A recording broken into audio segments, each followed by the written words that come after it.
Assalamualaikum warahmatullahi wabarakatuh. Bismillahirrahmanirrahim. Tabarakalladzi nazzala al-furqana ala 'abdihi liyakuna lil 'alamin nadhira. Allahumma shalli wa sallim ala sayyidina maulana Muhammadin wa ala alihi wa sahbihi asma'in nama ba'du. Ingkang sangat kula hormati Kiai Mahfud, Kiai Robah, Kiai Afif, sedanten putra-putranipun keluarga Mbah Maksum, Kiai Syekhun, sedanten guru-guru bunyai ingkang kula hormati. Kula niki basa Jawa napa basa Indonesia? Jawa mawon nggih. Kula badhe matur tentang sanad ya. Terus termasuk khususiyatu hadil ummah, termasuk kekhasan umat ini adalah punya sanad muttasil, punya silsilah, punya mata rantai keguruan ila Rasulillah sallallahu alaihi wasallam. Saya berkali-kali matur, saya mungkin tanggal sedoso ya, tanggal 10 November kula teng Termas. Di Termas di keluarga besar Kiai Mahfud. Kita tahu Mbah Maksum ini pernah ngaji sama Mbah Fakih Mas Kumambang, juga tadi kalau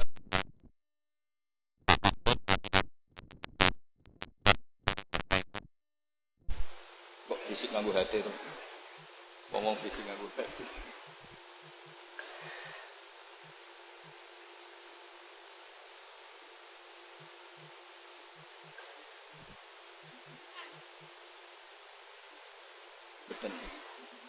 Kalau terusakan ya, terus min khoso isi hadil ummah atau termasuk khususiyatu hadil ummah adalah sanad keguruan. Sing sanad keguruan niki muttasil ila Rasulillah sallallahu alaihi wasallam dan tidak boleh terputus. Itu saya tidak akan bosan-bosan nyampaikan itu. Niku boten sifatu madkhin tapi sifatu raddin. Bukan madh, bukan muji. Terus padha karo muni Gus Bah iku ya ora maling, ya ora bajingan, ya ora lucu. Dan Nabi Ibrahim mau digelari pangeran ya ora Yahudi, ya ora napa Nasrani. Itu memang benar-benar aneh.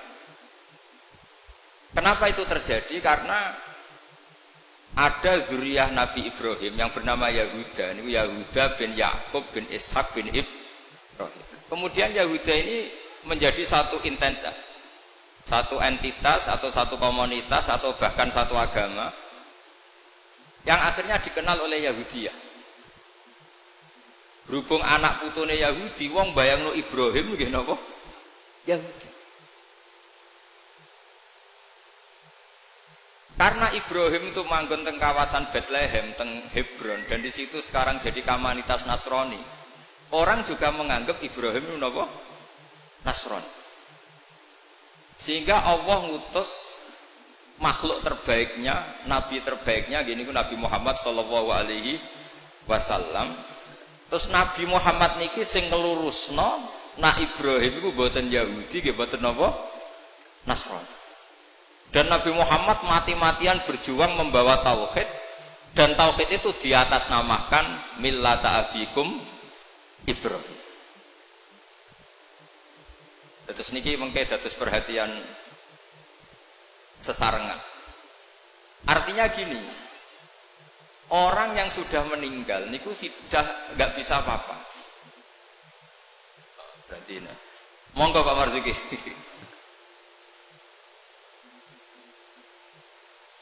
Monggo Pak Marzuki Mustamar, monggo. Jawa Timur.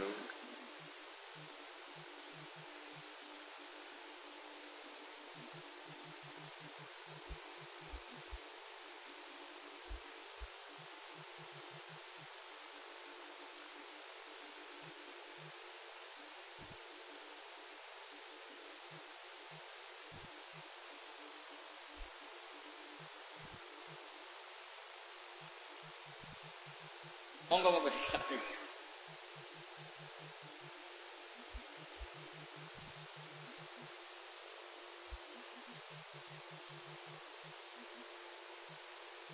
Pun kula terusaken nggih. Wonten ayat teng Quran niku nyifati Nabi Ibrahim namung kalian dawuh maka na Ibrahimu Yahudiyya wala Nasrani. Terus Ibrahim niku gadah zuriyah namine Yahuda niku Yahuda bin Yakub bin Ishak bin Ibrahim. Akhirnya ketika Yahudiyah ini jadi satu entitas ini saged agama, saged marga, saged nama kerajaan. Itu orang mengira Ibrahim itu Yahudi karena entitas setelah Yahuda itu mengidentitaskan Ibrahim atau menstatuskan sebagai apa? Yahudi. Nasrani juga sama karena kebetulan agama Nasrani lahir di Yerusalem, di kawasan Hebron, di Bethlehem. Kemudian orang menstatuskan Ibrahim itu ya Nasrani. Karena mayit ini orang yang sudah tidak berkutik. Sehingga kalau dzurriyyahnya mayit ini menjadi pilihan tertentu, memilih pilihan tertentu, maka akan menstatuskan mbah-mbahnya. Sehingga saya berkali-kali bilang sebetulnya adat di Jawa itu salah. Anak numpang keramat mbahe. Keramat gandul itu salah. Sebetulnya kalau dalam tradisi leluhur Arab itu dibalik. Kama tasyarrafa bi Muhammadin adnanu. Jadi status mbah-mbah kamu itu ikut status kamu. Jadi orang nggak peduli dengan kilap Abdul Samsin Manaf, andaikan tidak ada orang bernama Muhammad Shallallahu Alaihi Wasallam. Orang nggak akan peduli dengan Wali Songo, andaikan tidak punya murid-murid nasab maupun murid-murid sabab, kata para ulama yang mengajarkan Fathul Wahab, Ikhya. Andaikan kita kemudian beda haluan, nganggep kuburan itu tempat syirik, tempat khurafat bid'ah, maka kita tidak menstatuskan kuburan wali itu tempat berkah, tapi tempat bid'ah dan syirik. Nah, status itu tuh terserah kita, bukan terserah yang meninggal. Itu filosofi dari maka na Ibrahimu Yahudiyya wala Nasrani. Andai kan tidak ada Nabi Muhammad SAW, maka kestatusan Nabi Ibrahim akan dibelokkan menjadi berstatus Yahudi maupun Nasrani. Maka kalau mau matur, min khosoisi hadil ummah adalah as-sanadul muttasil ila Rasulillah sallallahu alaihi wasallam. Sebab hanya dengan sanad itu kita bisa menjaga status guru kita, gurunya guru kita, gurunya guru kita ila Rasulillah sallallahu alaihi wasallam. Saya termasuk orang yang fanatik sanad. Saya muridnya Mbah Mun. Mbah Mun diantara gurunya tentu Mbah Karim Lirboyo. Beliau ngaji sama Mbah Hasyim ngaji sama Syekhona Khalil Syekh Nawawi Banten. Atau Mbah Mun ngaji Mbah Karim, Mbah Hasyim ngaji Syekh Mahfud Termas di Mekah, kemudian ngaji Said Abi Bakar Sato Sohibul I'anah. Saya dari gen saya piyambak, gak ada bapak kandung, hafal Quran, ngaji sama buyut saya dari ibu. Dan itu sampai buyut saya namanya Hafsah, itu binti Soleh, binti Maksum dulu, binti Maksum bin Soleh. Soleh buyut saya itu gurunya Mbah Soleh Darat ketika beliau masih di Kudus, ngaji di Damaran. Pondok tertua di Kudus itu buyut-buyut saya di Damaran belakang makom. Jadi buyut saya kandung namanya Hafsah, punya anak namanya Sofia itu yang sampai saya, punya adik Badiah jadi ibunya Ki Sahal. Terus Hafsah itu punya saudara, punya pernah bule namanya Nyai Fadilah, itu di garwa Kiai Akil Sirat yang jadi Pak Said Akil dan seterusnya. Saya cerita begini ini penting karena supaya kebenaran itu dzurriyatam ba'duha min ba'd. Sekali dzurriyah ini melenceng itu tidak harus ekstrim menjadi kafir menjadi muslim atau muslim menjadi kafir, tidak harus itu. Misalnya dari Sunni menjadi Wahabi atau Sunni menjadi Syiah, atau Sunni seneng ngaji menjadi Sunni tidak seneng ngaji, itu juga sudah parah. Atau kiai yang dulu kagum anaknya bisa baca Ihya, kemudian kiainya kagum kalau anaknya punya Al-Fat, itu juga melenceng sama. Dari kiai yang bangga anaknya tawakal menjadi bangga kalau anaknya pegawai BUMN, itu juga melenceng. Jadi melenceng itu macam-macam, tidak harus ekstrim. Tapi efek dari melenceng itu adalah menstatuskan orang sing hanifah muslimah, yaitu Nabi Ibrahim, menjadi Yahudian atau Nasronian. Jadi kira-kira kalau ada muridnya Mbah Mun kok kedonyan, Sebetulnya mental kapitalistiknya itu dia. Mungkin nyifati Mbah Mun bahasa hal itu enak kayak gede, tamune akeh, duwe akeh, mesti seperti itu. Tapi kalau saya atau yang sejenis saya enak duwe Kiai Mbah Mun, saya pernah khatam wahab dengan Mbah Mun, khatam mahali sama Mbah Mun, jampul jamek sama Mbah Mun, nak moco enak, nak nerangno enak. Sampai kata ada Kiai Madura itu nak moco kitab rapati iso. Tak tanya, teman saya, yang Kiai ini teman saya, bukan semua Kiai Madura yang teman saya. Kenapa kamu tidak bisa baca kitab? Yang kitab enak dibaca milik Mbah Mun, yang milik saya tidak enak katanya. Sehingga dia punya cita-cita mau beli kitabnya Mbah Mun. Jadi dia tidak menyalahkan otaknya, tapi menyalahkan kitabnya. Setelah saya alim, saya sering baca kitab. Katanya dia, kitab jenengan tak beli 10 juta Gus, asal saya bisa baca kayak jenengan. Khawatir saya masalah sanad itu. Saya ulang lagi masalah sanad. Saya punya kitab banyak karangannya Mbah Hasyim Asy'ari, karena saya punya tulisan banyak tentang Mbah Hasyim. Mungkin bahkan yang belum didokumen oleh keluarganya, karena Mbah Hasyim dulu teman akrab buyut saya, namanya Raden Fauzan. Fauzan itu bin Maksum. Itu ketika kitab dulu itu silih-silihan, karena dulu beli kitab itu mahal. Dulu buyut saya itu buyut saya dari ibu itu dibelikan kitab buyut saya dari bapak. Itu belikan ithaf, itu sampai jual sapi. Saking mahalnya kitab. Sehingga saya masih ingat Mbah Sahal itu kalau belajar di geladak saya, itu tafsir Bedawi itu ada tulisannya Mbah Mukhid, ada tulisannya Ki Zubaidi, terakhir dipakai Ki Sahal Mahfud. Jadi satu kitab dipakai sekian apa? Generasi, saking susahnya apa? Kitab. Terus dulu orang belajar itu ya serius. Qorok tu alas syekh. Jadi dulu itu murid baca di depan kiai, kemudian dibenarkan atau disalahkan. Sekarang enggak. Kiainya baca, muridnya ngantuk, omongan sendiri. Terus dengan bangganya merasa saya ini muridnya Mbah Mun, muridnya Gus Baha. Itu innalillahi wa inna ilaihi raji'un. Ini enggak benar seperti itu. Karena dia sebetulnya tidak mustakil. Kecelakaannya lagi, metode pelatihan bahasa Inggris, bahasa asing itu pakai metodenya ulama dulu. Orang kalau kursus Inggris itu dilatih disuruh ngomong sampai aksennya Inggris, konversasinya gaya Inggris, sehingga mereka pinter. Itu metode kita. Dulu nggak ada guru bacakan murid, itu tidak ada murid bacakan guru. Makanya kenangannya Imam Syafi'i, qara'tu ala Malik al-Muwatta. Saya membaca Muwatta di depan Imam Malik. Sehingga murid pinter sama goblok ini gurunya tahu. Nanti kalau bacanya benar terus disahkan jadi kiai. Karena terus rokokan ambil omong-omongan tetap jadi kiai. Padahal kiainya saja gak tahu dia pinter, enggak aja gak tahu.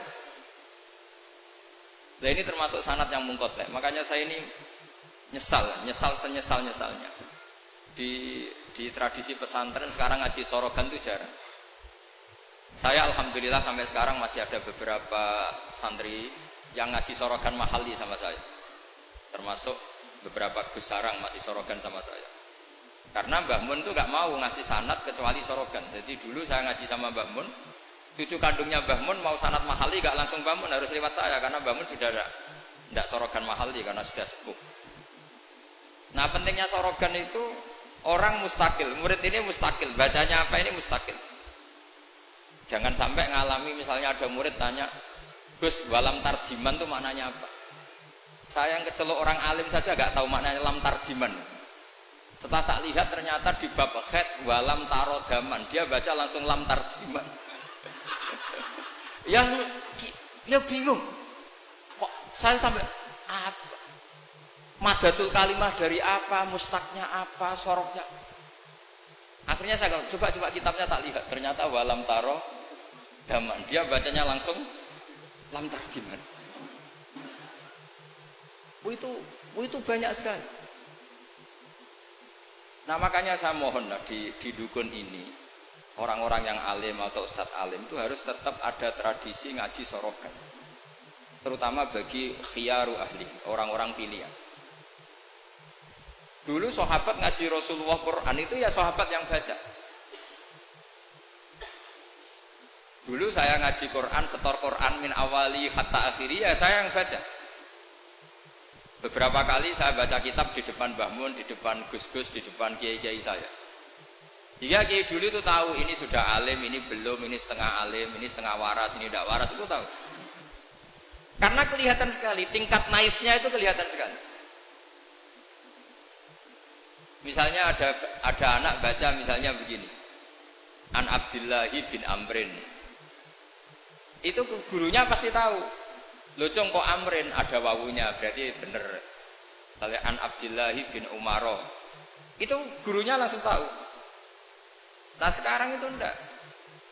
Murid itu hanya mendengarkan, sehingga kadang-kadang ada orang itu baca Ibnu Ubay bin Ka'ab, itu dibaca Ibnu Abi, anaknya bapak ini senrak kuwe cung. Jadi ini kecelakaan seperti ini nggak boleh terjadi. Ada lagi murid yang tanya gini, ini setengah pinter tapi ya setengah goblok. Saya pernah sorogan fikih ditanya, tidak boleh nikahi zaujatul ab. Saya ulang lagi ya, wala tangkihu manakaha abaukum minan nisa illa matat salaf. Tidak boleh menikahi istrinya bapak. Itu orang Jawa langsung protes, Gus, bojone bapak ra ibuku. Itu setengah pinter setengah goblok. Setengah pinter karena di Jawa rata-rata orang itu istrinya satu. Artinya kalau bojone bapak ya mesti ibunya dia. Tapi kalau dibaca di Arab, wong Arab itu kan bojone papat, sing telu gonta-ganti, sehingga bapaknya ini kadang pernah nikah sampai 10 orang. Paham ya? Orang Arab, mungkin orang Jawa Timur ya rada Arab, banyak kiai yang istrinya ada satu kan. Nah sebetulnya orang Jawa Timur yang paling tidak eskal karena kaulang lagi ya. Sehingga dia tanya, Gus, bojone bapak ora ibu. Mosok wong kok dilarang kawin bojone bapak? Ya mesti wae ra bakal wong bojone bapak iku ibu. Dia protes, kenapa harus dilarang wong karuan ndak mungkin terjadi. Tak terangno. Kalau orang Arab kan mungkin, yaitu bojone bapak satu ibu kamu, dua Sri, terus Wahyuni atau siapa. Ini orang yang pernah dinikahi bapak kamu itu haram kamu nikah. Nah berhubung dia orang Jawa, bojone bapak itu mesti ibu, karena ibu istrinya satu. Nah itu setengah pinter setengah goblok. Setengah pinternya bisa bantah, agak cerdas lah, bisa usul gitu. Setengah gobloknya itu sebetulnya ketika dengan ibunya itu bahasa Arabnya bukan zaujatul ab tapi ummuka. Kamu tidak boleh menikahi ummuka. Jadi bukan dimasukkan zaujatu abika. Jadi kalau dalam bahasa fikih itu status yang dipakai status terdekat. Jadi misalnya saya menghukumi ibu saya ya ummi, itu ibu saya. Tapi ketika istrinya bapak yang lain harus distatuskan zaujatu abika. Itu tidak bisa, kalau orang nggak sorogan itu tidak bisa. Nah kalau orang-orang NU, orang-orang pesantren saja sudah ada alim, apalagi yang di luar kita. Karena tadi sanad ini sudah mulai mungkota, ini sudah agak kecelakaan betul. Dulu Imam Malik tuh ngaji di depan Imam Malik ngaji di depan Imam Zuhri, ya sorogan. Imam Syafi'i ngaji di depan Imam Malik, baca muwatta khatam benar semua. Terus Qad ana laka antuftiya, ana itu sudah saatnya kamu iftah. Karena baca min awali hatta akhiri benar semua. Masih ngaji sama Sufyan bin Uyainah, masih ngaji sama Sufyan As-Sawri. Terakhir beliau ngaji sama Muhammad bin Hasan As-Syaibani di Irak. Itu semuanya yang baca Imam Syafi'i, sak logikanya. Terakhir dites begini Imam Syafi'i, sama sih. Saya termasuk sering baca kitab Risalatus Syafi'i. Saya sering baca kitab sering baca kitab Risalatus Syafi'i. Itu dites begini.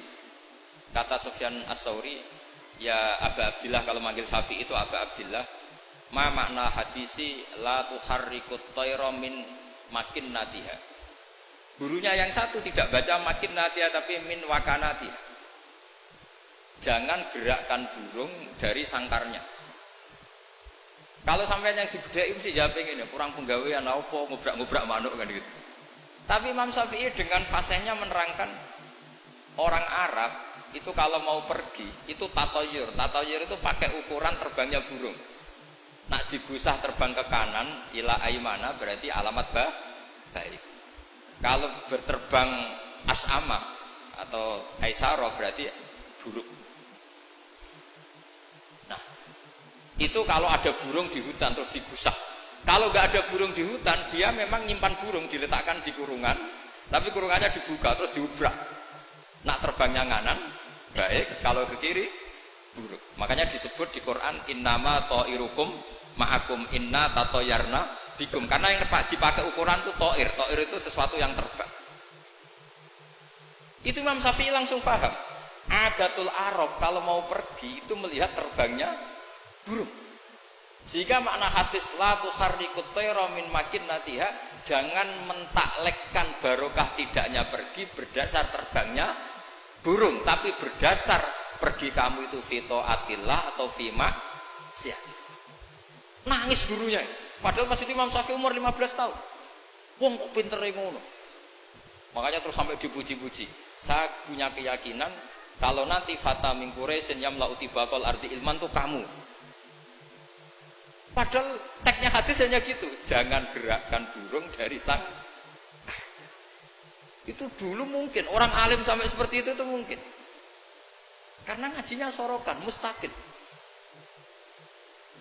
Saya beberapa kali dites Mbah Mun, hak cara kowe naib Indonesia itu fasik ta ora? Ora dijawab fasik ya rada fasik untuk mel-melan terus. Nak dijawab fasik padha karo ngukumi nekae wong sak Indonesia gak sah mergo waline napa? Nah, kula pengalaman karena kula sering ngaji sama Mbah Mun pengalaman. Jenengan rak kepengin nekae wong sak Indonesia sah. Iya, aku kepengin sah. Nak ngoten tak hukumi mboten fasik. Itu Mbah Mun sewenengnya saya sampai diambung itu dia bilang gitu. Cara wong Arab nak seneng diambung bombonan. Kowe ku muridku tenan. Karena itu memang jebakan. Jadi ya sudah seperti itu. Itu mungkin kalau ngaji sorokan. Tapi nak ngaji kilatan ya mau nyenggai sholawat tok. Misalnya sholale. Oh semata wong tenan das. Amit tenan. Loh kenapa? Sholawatnya baik, tapi Jibril juga gak paham. Sholale itu kan kalimat apa kan juga jelas. Coba diterkib. Nabi Muhammad sholli alaih. Sholli itu malah perintah. Berarti kiaimu sholli alaih. Berarti Pak Yai, kue semua sholawat kan gitu. Itu kalimat yang salah. Nah iya, waqala Rasulullah sallallahu alaihi wasallam. Terus muridnya muni sholli alaih, berarti kan kalau dimaknani kan sholli maca sholawat sira Pak Kiai. Ali ngatasé mun jenengan mawon sing maca sholawat. Nah, berhubung itu bahasa Arab gak ketara salahe kan gitu. Adat-adat ngono iku mareni gitu. Itu naif. Mestinya kan qala Rasulullah sallallahu alaihi atau sholat alaih lah, paling enggak ada dhamir mustatir yang kembali ke Allah. Nah kalau terus muridnya bilang apa? Sholli alaih, coba sampean maknani sholli alaih. Sholli ya syekh alaihi ala nabi. Kacau enggak kira-kira dia kan dengar orang yang ngerti itu. Tapi alhamdulillah banyak yang enggak tahu sehingga ya alhamdulillah. Makanya saya berkali-kali muji orang bodoh itu barokah. Mergo ora salah wong. Jadi penak weh. Kalau saya tangisan, nak pondok gede weh salah oleh maca sholawat kemudian sing pondok cilik. Sing ditunggoni ahlul ilmi, maksudnya pondok gede sing notabene ditunggoni ahlul ilmi saja salah apalagi. Jadi dulu tuh orang itu pinter sekali karena ngajinya sorokan. Sahabat ya gitu. Sahabat tuh kalau nggak paham ya tanya Nabi karena logikanya Nabi kadang nggak nyambung sama logika sahabat. Misalnya begini, al-qatil wal maqtul finnar, yang bunuh maupun yang dibunuh. Saya baca lengkapnya. Idzal taqal muslimani bisayfihima fal qatil wal maqtul finnar. Jika dua orang muslim perang sama-sama membawa pedang, maka yang bunuh maupun yang dibunuh di neraka. Sahabat tuh iskalnya hadza al-qatil. Oke lah kalau qatil finnar, kalau pembunuh di neraka normal ya Rasulullah. Fama balul maqtul. Lalu dosanya yang terbunuh apa? Wong dia korban, dia maktul, dia dibunuh. Jawabannya Nabi, innahu kana harison ala qatli sahibi. Dia maktul, oke, dia maktul, tapi mentalnya qatil. Artinya gini, yang terbunuh itu mentalnya qatil apa maktul? Qatil karena dia saat tempur tentu inginnya membunuh. Artinya maktul itu status fakta, tapi status mentalnya qatil. Itu hebatnya Rasulullah. Ya ketika ada orang sama-sama bawa pedang duel, itu mentalnya semuanya qatil. Cuma yang satu nasibnya maktul. Nah, maktul ini status nasib apa status niat? Status nasib, niatnya dia tetap qatil sebagai pembunuh. Jadi segampang itu Rasulullah menjelaskan, karena tadi ada sorogan. Jika Nabi setiap ngaji sama sahabat, aro'aitakum hadhi, aro'aita kadza, aro'aitukum kadza. Nah, ini terakhir, qadiyah saya terakhir tak terangkan. Nah, sehingga Quran, ini kembali ke sesuatu yang saya tekuni. Sehingga Quran itu mengajak orang itu berdialek, dan sering ada kata aruni, kul aro'aitum. Kenapa demikian? Karena nggak boleh orang itu menerima ilmu itu karena dicekoki guru. Dia harus bisa berpikir sendiri. Jika Allah kalau ngendikan, nggak apa-apa selain saya sebagai Tuhan nggak apa-apa kata Allah. Kamu bilang Yesus Tuhan nggak apa-apa, Fir'aun Tuhan nggak apa-apa. Tapi kata Allah, aruni madza khalaqu minal ardi. Tapi tolong tunjukkan ke saya prestasinya Fir'aun apa? Apa ketika saya bikin langit dia ikut menciptakan langit? Apa ketika saya bikin bumi dia ikut menciptakan bumi? Aruni madza khalaqu minal ardi am lahum syirkun bis-sama. Sehingga orang terus mikir, kalau Fir'aun Tuhan, Yesus Tuhan, atau siapa saja yang selain Allah dianggap Tuhan, lahirnya di mana? Oh, Yesus lahir di bumi. Bagaimana mungkin lahirnya di bumi tahu-tahu menuhani bumi? Fir'aun ketika merasa Tuhan, Musa ditanya, Tuhan kamu siapa? Rabbus samawati wal ardi, yang nuhani langit dan bumi. Terus kata Fir'aun, ya Haman ibnili sorhal ali abnul asbab. Sudah saya mau bikin piramida, mau lihat Tuhannya Musa.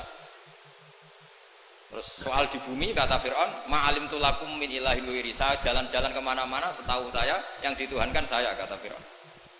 Nabi Musa ganti argumentasi bilang, Rabbukum wa rabbu abaikumul awalin. Yang nuhani nenek moyang kamu. Itu semua hadirin langsung sadar. Iki nak Fir'aun pangeran, buyute radi pangeran, kan pangerannya datang terlambat. Kan Fir'aun punya bin. Wong Fir'aun itu nama gelar kayak Hamengkubuwono. Fir'aun 1, Fir'aun 2, Fir'aun 3, Fir'aun kan gitu. Makanya zaman Nabi Yusuf itu rajanya juga namanya sudah Fir'aun. Zaman Nabi Musa juga Fir'aun, karena itu gelar. Artinya begini, kalau Fir'aun itu Tuhan, berarti mbah-mbahnya tanpa Tuhan, karena Tuhannya datang terlambat. Itu dilatih. Sehingga Quran itu sering ngendikan aruni, aro'aitum, itu diulang-ulang.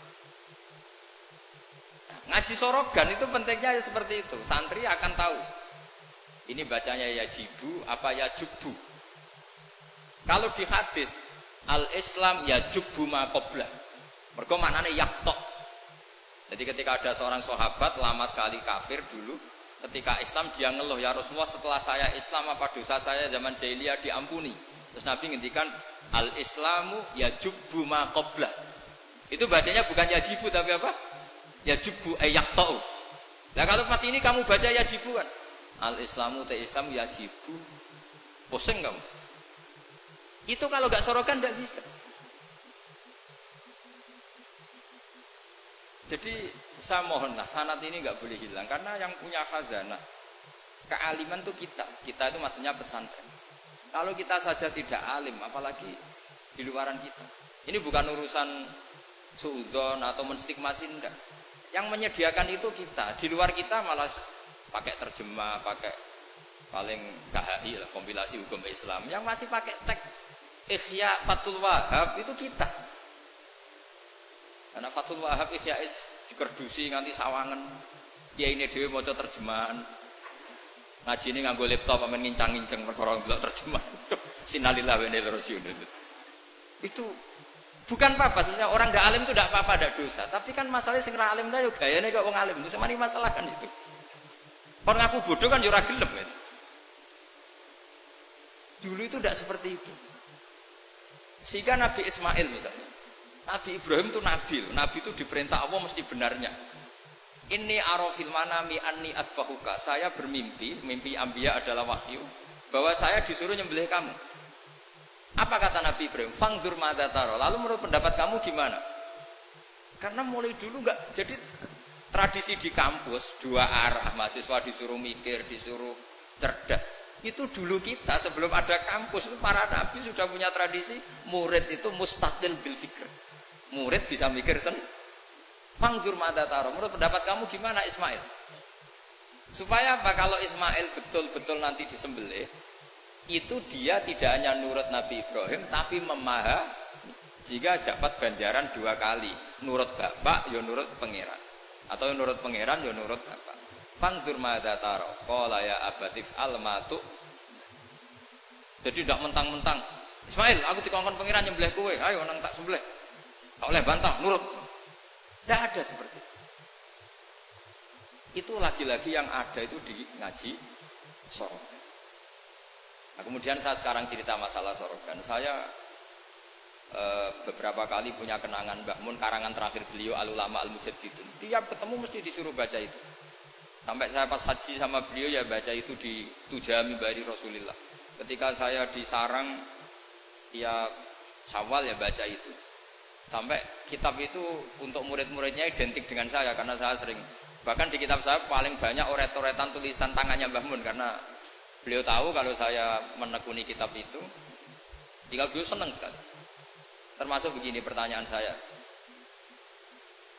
Menurut Imam Syafi'i, zakat zuhur itu kan hanya yang muqtad, kayak makanan pokok lah, kira-kira kayak padi kalau di Indonesia. Tapi Mbah Mun dulu itu sering guyon gini. Petani itu saake, wis macul terus gegere kaya akik wajib zakat. Petani cengkeh kakao sugih-sugih ra wajib zakat. Mergo sing ditandur mboten apa? Muqtad atau tidak kut. Pekeh ngono iku terus piye? Kayake gak adil. Mbah Mun itu hanya guyon-guyon gitu. Mulai guyon petani kaya gegere kaya akik kaya apa gitu. Terus suatu ketika tanya saya, "Cara kowe wajib gak?" Ya nek jenengan muni wajib, kula muni wajib, nek mboten nggih mboten, wong kula murid temen. Terus jare Mbah Mun, "Ora iso kowe kudu melok, nek muni wajib ya kowe dhewe aja ngelok-ngelokno aku." Dulu saya iskal saya itu niki kok gak tanggung jawab atas saya gitu. Dan di kitab itu ditutup dengan kalimat fa'ala man huwal qudwah li hadhil ummah ay yuftiya bima huwal aslah li hadhil ummah. Jadi orang menjadi panutan umat harus berfatwa sesuai al aslah li hadhil ummah. Saya masih tanya lagi, "Lho al qudwah li hadhil ummah iku jenengan?" "Iya ya aku, tapi kowe kudu mikir dhewe." Terus tak tanya lagi, "Ma huwal aslah li hadhil ummah iku wajib napa mboten? Kakao cengkeh niku sida wajib zakat napa mboten?" "Yo karek kue." Nah dulu saya iskal sampai malam mau haji itu saya masih ditimbalin, masih diskusi kitab itu. Ini kitab ini tak bawa, kitab Al-Ulama Al-Mujaddidun. Ternyata kesimpulannya apa?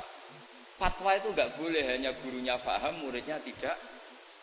Akhirnya saya tanya gini, ya Syekhona, ketika seseorang itu syafi'i dan dia seorang mufassir, hal yataqayyadu bimadhabi imami amlah. Misalnya gini, kan dalilnya Yusuf Qardawi yang ngutip Ibnu Katsir kan semua tanaman wajib zakat, termasuk kakao, cengkeh, apa saja, termasuk khodrowat, fawakih, asmar, simar, semuanya wajib zakat. Dalilnya adalah wa mimma akhrajna lakum minal ard. Ma itu umum, apa saja. Nah pertanyaan saya ke Mbah Mun, apakah seorang mufassir itu terikat madhab imamnya sehingga ma yang umum menjadi hanya yang muqtad? Apa tetap bebas karena ma itu umum? Terus ya beliau mau gejol-gejolkan ya, tapi yang beliau sempat komentar al-fawakih wal khodrowat sekarang aksaru iktisodian secara ekonomi lebih prospek, harusnya wajib zakat. Nah saya kenapa cerita panjang lebar ini supaya jangan sampai pondok-pondok yang belajar Fathul Wahab, belajar Ihya, belajar Fathul Mu'in, kemudian kita dianggap orang yang antisosial. Petani melon kaya, petani tebu kaya, sudah kaya tidak wajib zakat karena yang ditanam tidak kut. Petani pari wis melarat, utangan, hanya karena yang ditanam apa? Kut atau muqtad wajib zakat. Lalu kata dunia kan terus piye toh kiai? Nah ini saya mohon sekali itu murid-murid bisa memahami kalau kita itu mendiktekan pikiran kita. Nah dulu Imam Syafi'i cara belajar seperti itu. Imam Syafi'i itu dulu senengnya sama orang miskin tak ngamek karena sifatnya Nabi wa yuhibbul fuqara wal masakin terus wa yajlisu ma'ahum wa yaruddu mardahum. Wa yuhibbul fuqara wa yajlisu ma'ahum wa yaruddu mardahum terus. Dia ketika di Mekah miskin, di Madinah mulai gundah. Imam Malik itu gaya orangnya. Jadi kalau duduk di kursi tinggi, babutnya itu empuk. Beliau mulai iskal, ini kiai kok kaya raya. Tapi itu dipendam sama Imam Malik. Terus ketika Imam Malik mengesahkan Imam Syafi'i jadi mufti, Imam Syafi'i tanyanya begini. Setelah jenengan orang yang alimnya kayak jenengan itu siapa aja? Dari Imam Malik. Sakjane Abu Hanifah, tapi wongnya mati, orangnya sudah meninggal. Mungkin beliau juga bilang mati karena selevel. Mungkin kalau kita harus bilang kapundut. Bahasanya memang mata, bukan tufiya. Lalu siapa yang alimnya kayak Abu Hanifah? Muridnya masih hidup, namanya Muhammad bin Hasan. Kita bisa ke sana, boleh dari Imam Malik. Imam Malik itu kaya, uangnya banyak, tapi beliau rumahnya ngontrak. Jadi kiai mulai dulu lebih seneng uang cash daripada apa sawah Tegal karena nggak bisa sedekah. Akhirnya Imam Malik gandeng Imam Syafi'i dijak ke Baki. Dulu Baki itu pasar kafilah, rental lonta gitu. Mana kafilah yang mau ke Irak? Oh saya ya Imam Malik, dibayari sama Imam Malik ini antar sampai ke Baghdad, sampai ke Kufah. Sampai ke Baghdad. Dulu namanya Baghdad itu ya Baghdad, Kufah, Basrah, belum ada nama Irak. Terus Imam Syafi'i disangoni uang tuh banyak. Pernah saya hitung tuh sekitar hampir 40 juta. Karena satu dinar kan sama dengan 4,25 gram. Ada yang mengatakan 4,20 gram. Pernah saya hitung tuh sekitar 40 juta. Imam Syafi'i mulai iskal. Kiai melarat sing tak belor atau nyangoni, kiai sugih nyangoni terus. Mulai rubah pikirannya. Ternyata kiai sugih itu ya manfaat gitu loh. Dulu dia pengagum kiai melarat karena zuhud, bebas hisab, jadi hisab apa nih orang dipopo kan itu terus. Bareng ngaji di Irak, di Baghdad itu, di Kufah. Karena dulu itu satu kawasan. Ini perlu saya sampaikan. Jadi dulu Kufah itu bukan nama kayak sekarang, Baghdad Irak. Jadi saya beri contoh sedikit ya perubahan bahasa. Dulu yang namanya Israel itu kalimatun madhin. Karena Israel maknanya hamba Allah. Sehingga ada ayat wa anni faddaltukum alal alamin Bani Israel. Sekarang enggak. Israel sekarang itu nama nation, sebuah negara. Di situ ada Zionis, ada turunan Eropa, turunan Amerika yang jahatnya minta ampun sama Palestina. Sehingga Israel yang ini bukan wa anni faddaltukum alal alamin. Jadi itu perubahan bahasa. Dulu yang namanya makruh itu faqal haram. Itu yang disebut Allah walakinna wa habbaba ilaikumul iman wa zayyanahu fi qulubikum wa karraha ilaikumul kufra wal fusuqa wal isyan. Jadi kalau dulu Imam Syafi'i ngendikan akrahu kadza, maknanya uharrimu kadza asyaddat tahrim. Karena akrahu maknanya itu faqal haram. Tapi sekarang di definisi fikih makruh itu dunal haram, kayak rokok itu namanya makruh. Jadi kalau bahasa dulu kamu maknani sekarang, kafir itu makruh. Kalau bahasa dulu, dia hukumnya kafir, makruh. Hukumnya syirik, makruh. Karena maknanya makruh itu dibenci. Tapi tahu-tahu ada istilah modern, makruh itu dunal haram, sesuatu di bawah haram namanya apa?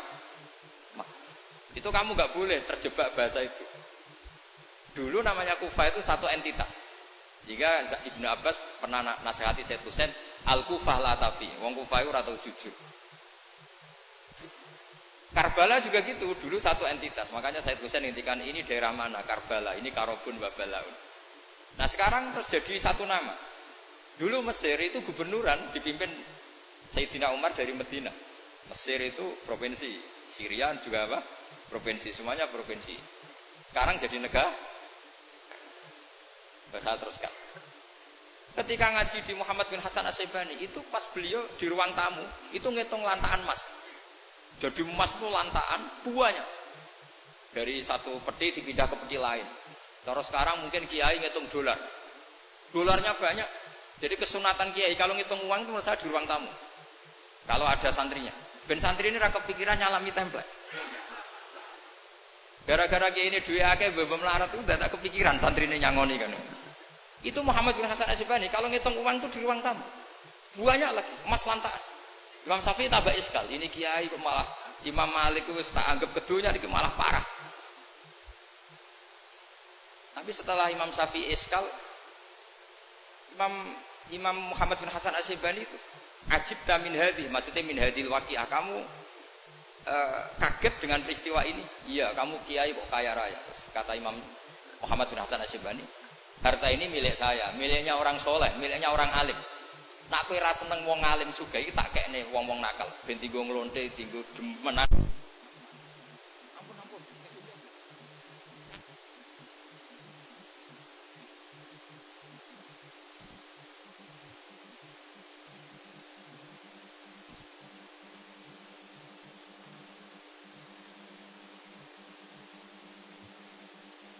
Islam kuat beli kuda, kok beli khimar haram.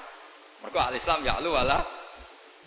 Jadi kira-kira kalau sekarang orang Islam kuat beli Innova, kok numpak beli carry butut itu haram karena dillah, itu kehinaan. Semenjak itu Imam Syafi'i itu pinter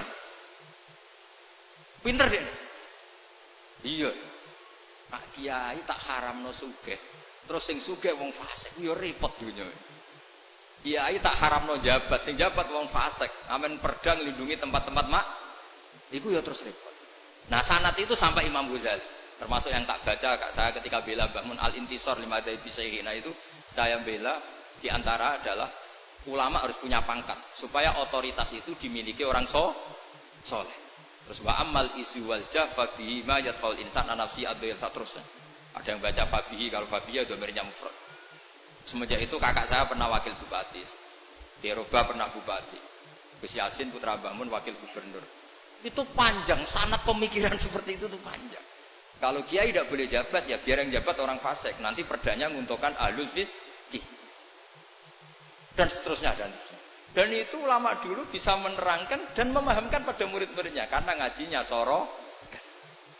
Sekarang enggak ngaji ya kayak seperti ini. Makanya saya diundang itu termasuk kiai paling sulit diundang. Wis masyhur. Andai kan kiai Roba tidak datang ke saya sendiri, mungkin saya tidak datang. Wis tenang yakin sekarang datang. Saya itu hanya mau datang ke pernah sepuh. Ternyata pernah sepuh ya banyak, jadi wah mata ngomong itu. Nah, nanti itu kiai siapa itu?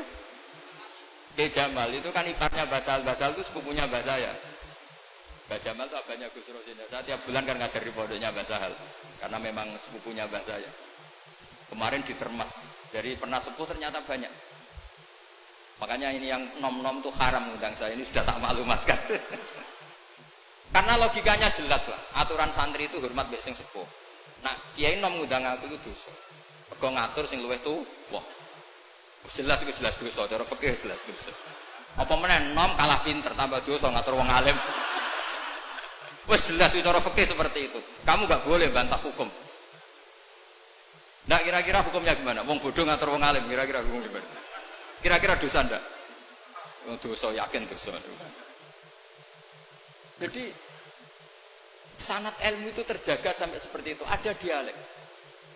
Akhirnya Imam Ghazali menulis di kitab tentang syukur, juga di kitab masalah salatin.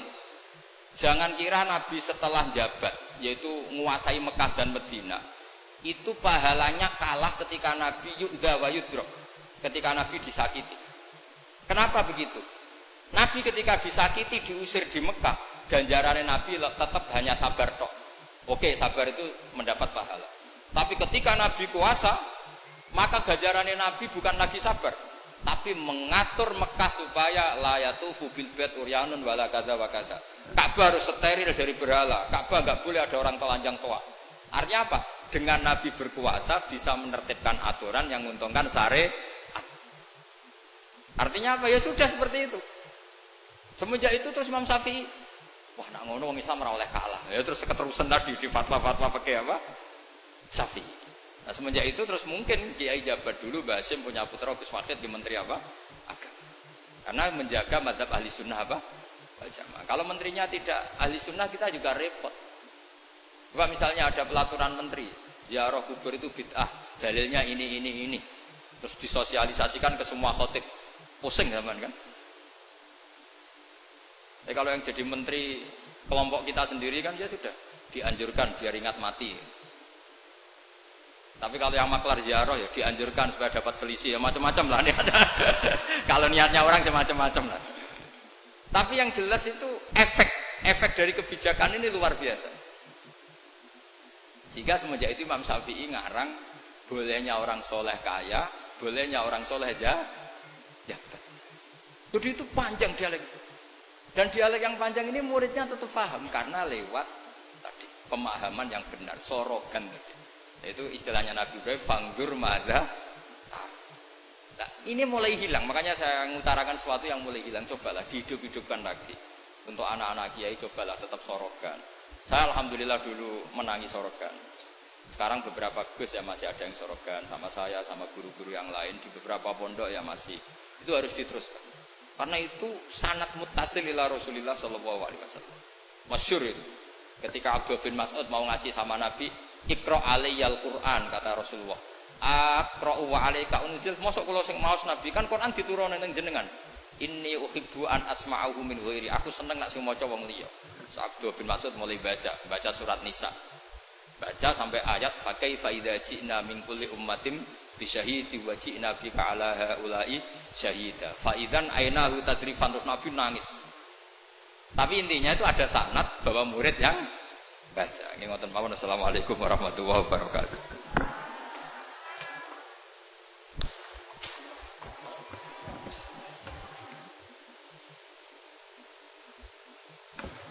Dumateng panjenenganipun Romo Kiai Haji Ahmad Bahauddin Nur Salim, aku lahum syukran katsira wa jazakumullah ahsanal jaza. Semoga apa yang beliau sampaikan, utamanya yang berhubungan dengan sanad, semoga kita sekalian, santri dan santriwati pondok pesantren Ihyaul Ulum dan pondok-pondok pesantren seluruhnya masih tetap memegang teguh sanad keilmuan dari para masyaykhnya. Amin amin ya rabbal alamin. Hadirin sekalian yang kami hormati, beralih ke ceramah agama yang kedua. Dalam hal ini akan disampaikan oleh panjenenganipun Kiai Haji Marzuki Mustamar. Beliau adalah Ketua Tamfidiyah Pengurus Wilayah NU Jawa Timur. Dumateng Kiai Haji Marzuki Mustamar wekdal kawula sumanggaaken.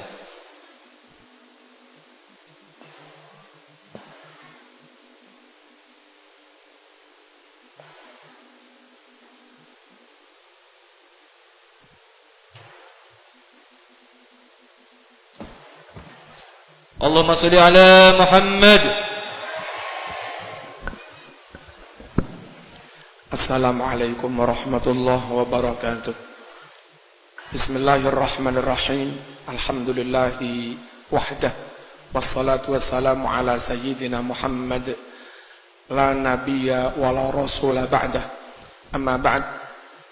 Ikhwati wa akhwati fil Islam, ittaqullah haqqa tuqatih wa la tamutunna illa wa antum muslimun.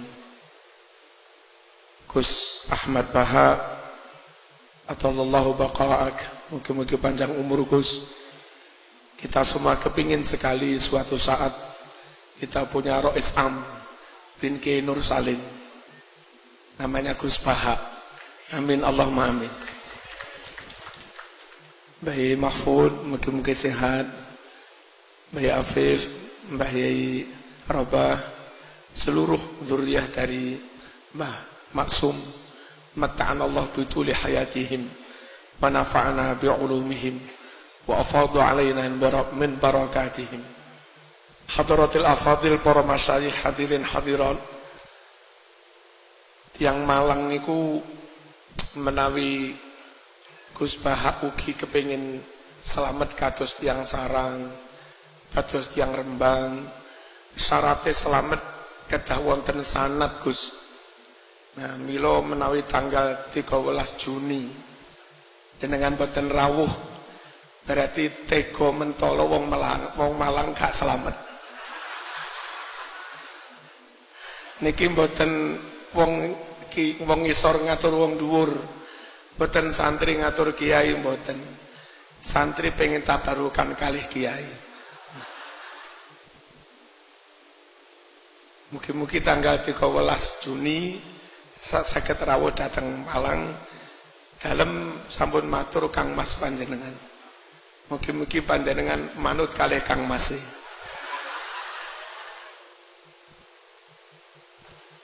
Hadirin rahimakumullah, ingkang dipun dawuhaken Gus Bahak kula leres. Calon kiai yang memang dikader untuk melanjutkan ulama harus sorokan. Dalam hal apapun, mulai Quran sedoyo kedah sorokan. Model nganjuk Mbah Zainuddin menika sekedar tashih Fatihah mawon niku sekitar setunggal wulan, pokok sak wulan. Masih bener lek durung genep sak wulan ya mboten oleh pindah. Nah, tapi kita saya para rawuh sing tiyang awam yang memang kedapuk mboten dadi kiai, kedapuk dadi tiyang awam, tukang dodolan teng pasar, dadi tentara, dadi polisi, senajan mboten iso nyanet kados sing diceritakne Gus Bahak, ampun khawatir nemen-nemen. Insyaallah yo enek hujahe kok. Tapi kangge kita sing kader napa niki? Calon tiang awam niki. Kanjeng Nabi kadang pidato khutbah. Mereka umat Islam ketika itu mendengar mboten sorokan. Wong sak masjid sorokan kabeh nggih. Nabi wektune telas orang. Tapi yang dikader memang harus sorokan. Santri mriki didhawuhi Kyai Maksum, nggih niku kabeh nrimo ilmu. Tapi satu dua kedah sorokan yang memang dikader niku. Terus kita niki senajan kaya ngono hebate nyanat, lamun kita mboten sempat sorokan, mboten sempat nyanat, insyaallah tetap sah. Tapi sah rada didik saya ini. Mengke lek pun rawuh teng Malang saya mundak kathah. Allahumma shalli ala sayyidina Muhammad. Kula remen kalih Gus Bahak dan wa aqranihi wa man yumathiluhu. Niku keranten keilmuane jelas. Terus dalam hal penampilan niku apa anane? Bloko suto. Angel para rawuh golek kiai sing berpenampilan apa anane. Kadang durung dadi Habib dandanane kaya habaib, wong Malang lek ngarani kemabib. Mboten Arab, gayane kaya Arab. Jadi ini malih mboten Arab tapi kemarab. Gus Bahak yang iso ngarang kitab mengke wicantenan kali tanggi sugeng tindak sami wilujeng nggih Jawi murni. Padahal kemampuan Arab pol ngarang kitab Arab nggih saged. Nah sing rada kemarab kemabib niku wau dijak ngomong tenan ra iso.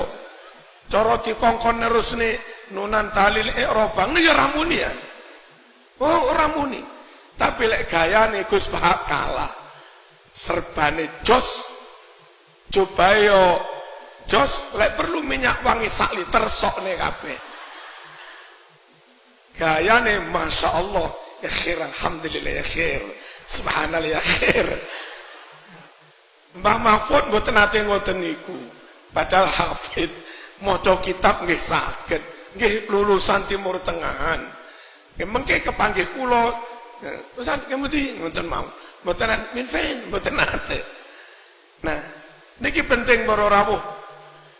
Abghadul ibad ila Allah man kana thawbahu khairan min amalih an takuna thiyabuhu thiyabal anbiya wa amaluhu amalal jabbarin. Kawula sing paling disengiti kalih Gusti Allah niki kawula sing kelambine penampilane jos kayak nabi, kayak wali, kayak syekh, tapi kelakuannya kayak Fir'aun, kelakuannya kayak Abu Jahal, Jabbarin. Antakuna thiyabuhu thiyabal anbiya wa amaluhu amalal jabbar. Dan itu taghrir. Kadung diambungi tangannya kalih tiang awam, kadung wong awam padha sowan ya tabarruku nabi ngarep-ngarep angsal barokai, kadung didadekne panutan pol-polan. Lah tibake ngejak Jumatan yang Padang Masar kono. Nih sak repotan biama. Ramanut nih ketorone kaya ulama tenan. Dimanuti tibae mung kaya ngono kuwi. Lah nun sewu para rawuh. Mboten ulama berpenampilan kaya ulama.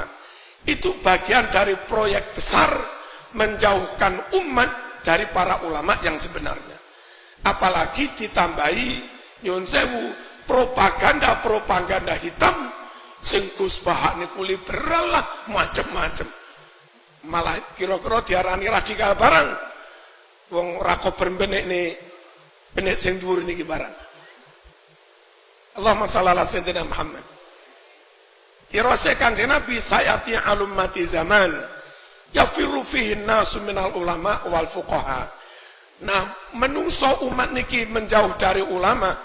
Mergi napa para rawuh sing boten ulama mendapat support TV luar biasa. Mendapat bantuan publikasi luar biasa, diviralkan luar biasa, bahkan memang ada proyek menviralkan ngono-ngono kuwi. Napa niku jeneng proyek napa Gus niki? Nah sing asli ngalim ngeten iki mboten nate diberi kesempatan tampil teng TV. Mengki lamun tampil pisan pindho diserang pol-polan, entek ngamek kurang golek. Sehingga akhirnya masyarakat awam niki luwih manut tengene tiyang sing mung ngetorokne penampilane padahal bukan ulama, dan pada akhirnya fasuilu fa'aftau bi ghairi ilmin fadallu wa adallu. Mila kados mbah-mbah mriki kula sumerep piyambak mboten nate masayih mriki niku dandanan sing kemarep mboten nate. Nggih biasa ngeten iki biar nuwun sewu lebih bisa membaur. Lek membaur murid masyarakat niki nggak ada SK, nggak ada pitakonan, takon boten sungkan. Sehingga ketika boten sungkan soal kiai takon, masyarakat murid akan mendapat jawaban yang sebenarnya. Benten menawi kiai ini dandana terus mundi ngoten. Mungkin murid umat niki badhe sowan mawon izin. Sowan ngenteni panen. Sebab mung gambar nopo Gus? Allahumma shalli ala sayyidina Muhammad. Nah, ketika ada jarak, ada fajwah ba'idah antara ulama kali murid, keranten dandanane dan yang lain-lain, masyarakat ini bisa jadi cari guru yang lain, takon kepada yang lain, yang akhirnya adallu, atau masyarakat meneng rawani takon, dan kedua-duanya bagian dari yafiru fihin nas minal ulama wal fuqaha. Allahumma shalli ala sayyidina Muhammad. Kula terusaken sekedhik para rawuh. Untuk lancarnya guru mewariskan ilmu ke murid, mewariskan karakter ke murid, mewariskan barokah ke murid, mboten namung sorokan nyanat dan seterusnya. Bahkan yang dilakukan Nabi itu seakan-akan bisa disebut tutor sebaya. Nabi niku tiyang top, inggil top, mulya top, luhur top. Nah sahabat ini sakni sore adoh para rawuh. Cuma senajan sahabat sakni sore adoh, pola Nabi mengatur hubungan antara Nabi kali murid niki mboten ustad wal murid, mboten as-syaikh was-salik, mboten. Tapi Nabi menyebut murid ini ku sahabat. Cara mriki kanca. Cara Malang sam. Cara Blitar kang. Betapa akrabnya sahabat kali Kanjeng Nabi. Seakan gak ada jarak para rawuh. Sehingga enten nopo mawon namanya murid sahabat niki takon boten izin teng Nabi. Wong tengene ihya ingkang jilid kali niku masalah adat niku dipun ceritakan kadang Nabi kali Abu Ayyub Al-Ansori. Saking akrabe niku lho Abu Ayyub wani ngrogoh sae Nabi. Lah santrine Gus Bah apa wani ngrogoh sae Gus Bah. Saking seakan gak ada jarak antara Nabi kali para sahabat. Nah, menawi guru kali murid benar-benar akrab, benar-benar membaur kados ngoten niku, dan guru nggak usah khawatir kehilangan wibawa, asal alim tetap wibawa, sehingga rane nggak wibawa konangan bodoni, malah hilang wibawa nih. masih akrab kaya apapun, ngopi bareng galaga murid. Pokok alim ora lek kelangan wibawa. Dan nyun sewu istiqomah, konsisten. Lek iya lek ora ya ora. Aja mencela-menceli. Sing garane ilang wibawane ini bukan karena ada jarak atau tidak, krana kirang istiqomah, kirang konsisten. Lalu moralitas rawuh. Guru yang senantiasa moralnya top, pisan mawon boten purun goroh, pisan pauk mawon boten purun khianat, kenceng sangat piyambake, njogo sangat. Lha niku masih kaosan tok tetep wibawa. Mbah Yai Wahab niku kadang kirosi Gus Dur tadi. Dalu niku sok medal keng dalem mriksa santri-santri. Nah, lampune mati. Mbah Wahab kali rokokan. Krana Mbah Wahab ratin dek. Santri sing teng pojokane, Kang sak sedotan Kang. Ini Mbah Wahab ya kober lho, ngelung ning. Bareng disedot teng ngarepe Mbah Wahab, murup biar ketara wajahe mlayu. Iku sarwe jere sak sedotan. Lha koyo ngoten iki para orang. Koyo ngono akrabe, rokokan karo santri ini enggak kehilangan wibawa. Karena memang moralitasnya luar biasa, konsistensinya luar biasa, dan kealimannya juga luar biasa. Allahumma shalli ala sayyidina Muhammad. Syukur para rawuh, itu enggak ada Gus Paha niku. Alime tenanan, ora jaim tenanan, nemri balik. Membaure yo tenanan. Muga-muga umure dawa lah. Wassalamualaikum warahmatullahi wabarakatuh.